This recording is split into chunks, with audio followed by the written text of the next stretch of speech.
ফের রাজ্যপালের বিরুদ্ধে শ্লীলতাহানির নালিশ। এবার এক নৃত্যশিল্পীর অভিযোগে নবান্নে রিপোর্ট জমা পড়ল। ভোট যত এগোচ্ছে ততই বিতর্ক আরও বাড়ছে। আবারও সেই একই অভিযোগ উঠছে রাজ্যপালের বিরুদ্ধে, তবে এই অভিযোগটি বেশ পুরনো। এক নৃত্যশিল্পী সিভি আনন্দ বোসের বিরুদ্ধে শ্লীলতাহানির অভিযোগ করেছেন বলে জানা গিয়েছে, যদিও এই অভিযোগ বছরখানেক আগের।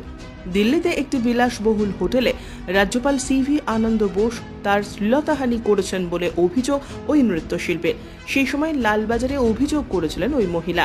সেই অভিযোগের ভিত্তিতে অনুসন্ধানে নামে কলকাতা পুলিশ। এবার সেই অনুসন্ধান রিপোর্টটি লালবাজারের তরফে নবান্নে মুখ বন্ধ খামে জমা পড়েছে বলে সূত্রের খবর। 1 বছর আগের অভিযোগ ভোটের সময় কেন উঠছে প্রশ্ন রাজনৈতিক মহলের। তবে বিষয়টি নিয়ে রাষ্ট্রপতির কাছে অভিযোগ জানিয়েছেন বাংলা পক্ষের এক নেতা।